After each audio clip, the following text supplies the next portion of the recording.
Jusqu'à 9h, Good Morning Business. Et c'est vrai, 7h45, quand on a un petit coup de mou, on invite Bruno Bouygues, le PDG du groupe GIS, parce que c'est vrai que vous avez une manière de voir le monde et l'économie de manière très positive. Toujours merci d'être avec nous, bonjour. Merci Laure, merci Christophe. Il y a deux sujets sur lesquels vous allez nous remonter le moral. L'énergie, vous dites que la crise énergétique finalement elle est bien gérée, bien contrôlée, puis elle est bientôt finie. Et puis la Chine va se réouvrir effectivement avec la fin des mesures de confinement extrême. Vous êtes optimiste en début d'année ? Oui, je suis très optimiste. On en parlait tout à l'heure. Ça fait 3 ans qu'on traverse une crise finalement très unique. Et finalement, quelles que soient les différentes vagues de la crise, les différents gouvernements en place ont mis en place les mesures pour permettre à l'économie de continuer à tourner. Il y a sûrement une forme d'asymétrie en fait entre certaines entreprises qui s'en sortent bien, certains secteurs qui sont moins impactés, et le nôtre pour l'instant qui est un secteur mondial, on arrive toujours à sortir notre épingle du jeu. C'est-à-dire que vous arrivez à y voir clair, par exemple, sur la manière dont va se réouvrir la Chine dans les prochains mois. Alors, vous êtes très présent en Chine. Hein. On est très présent en fait. Le groupe GIS, on a une très grande usine en Europe et puis une deuxième usine à Shanghai.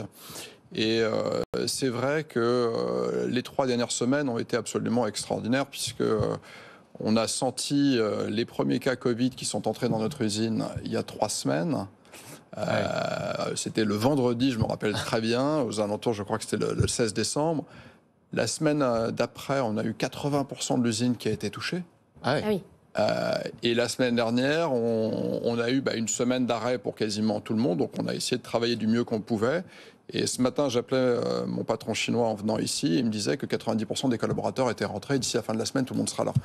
Donc en fait, on a perdu grossièrement 1 semaine et demie de travail dans l'usine qu'il va falloir reprendre après le Nouvel An chinois, le temps de se réorganiser. Donc on va passer la difficulté sans grand problème, puisque la crise a été très concentrée, très courte. En revanche, en Chine, ce qui m'a beaucoup surpris, c'est que beaucoup de nos fournisseurs ont planifié les vacances du Nouvel An chinois de façon différente.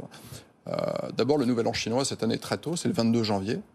Normalement, on prend entre 1 semaine à 10 jours de vacances en Chine. Et là, on a appelé l'ensemble de nos fournisseurs. Et beaucoup de nos fournisseurs ont décidé de prendre des vacances plus longues. D'abord à cause des cas Covid et puis aussi avec le ralentissement de l'activité. Surtout pour les entreprises qui sont tournées vers l'international. Donc, les chiffres sont les suivants. On avait à peu près 80 à 90% de nos fournisseurs qui prenaient 10 jours de vacances. Là, on a 20% de nos fournisseurs qui prennent plus de 22 jours de vacances. Ah oui. 40% qui prennent plus de 2 semaines de vacances.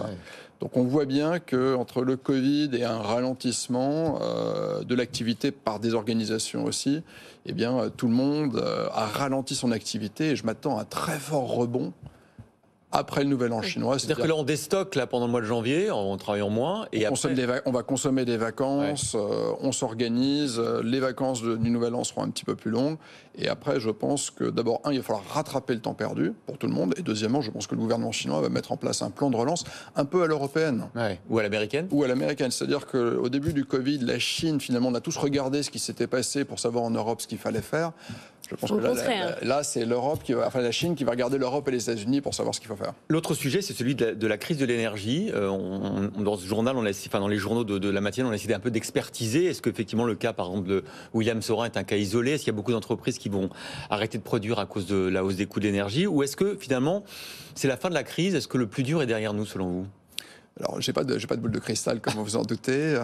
Ce qui est sûr, c'est que dans la sidérurgie, dans la métallurgie, le domaine dans lequel on est, juste un fabricant dans la machine-outil, eh bien, tout le monde n'est pas électro-intensif. Quand on regarde dans le prix de revient industriel de nos équipements, finalement, le coût de l'énergie représente quelques pourcents du chiffre d'affaires. Et c'est le cas pour la grande majorité. Alors, il y a certains secteurs, l'agroalimentaire, la fabrication de matières premières type la métallurgie, où là, il y a des impacts très forts. Mais la grande majorité de mes clients, aujourd'hui, peuvent supporter ces coûts de l'énergie. Et si on regarde le coût du gaz, qui s'est écroulé dans les dernières semaines, alors peut-être que la météo joue pour quelque chose, eh bien, je trouve qu'on commence au début janvier beaucoup plus positif qu'on commençait le 1er septembre. Donc quand vous parlez à l'ensemble de vos fournisseurs et à ceux qui représentent votre écosystème, vous dites la crise énergétique a été bien maîtrisée, il y a certaines exceptions sur lesquelles on cible un plan, des aides, et pour les autres, ça passe. La France a fait un travail remarquable avec le bouclier énergétique, plus des mesures spécifiques pour les électro-intensifs. Je pense que la France a été le très bon élève de l'Europe. Il y a d'autres pays dans lesquels on est présent, je pense à l'Italie, je pense à l'Europe de l'Est, je pense à l'Espagne, où là, il n'y a pas eu les mêmes soutiens et où il y a eu des coûts d'accordéon au niveau de l'été, beaucoup plus durs, avec des ralentissements de la demande beaucoup plus forts. Donc je trouve qu'en France, on s'en sort bien. Et d'ailleurs, une maison comme GIS, où on bénéficie de la baisse des coûts de transport, d'une énergie raisonnable en ce moment, fait que pour la première fois depuis 3 ans, ma liste de prix pour le 1er janvier va être stable. C'est-à-dire que je n'ai pas d'augmentation de prix. C'est incroyable. La baisse des coûts de transport d'Asie vers l'Europe, le fait que la conjoncture ralentit fait qu'on négocie mieux avec ses fournisseurs, et donc je redonne du pouvoir d'achat à mes clients à partir du 1er janvier. Alors on en profite, peut-être que vous allez nous donner une troisième bouffée d'optimisme. Le climat social, la réforme des retraites qui va être annoncée aux partenaires sociaux et aux Français dans une semaine. Est-ce que c'est un risque? Est-ce que c'est une épée de Damoclès, ce climat social qui pourrait s'enrayer?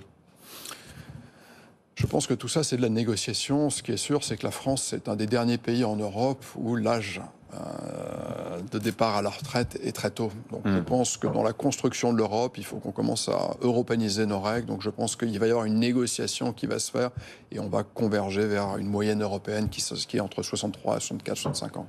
Bon, vous prévoyez une année 2023 en fanfare alors?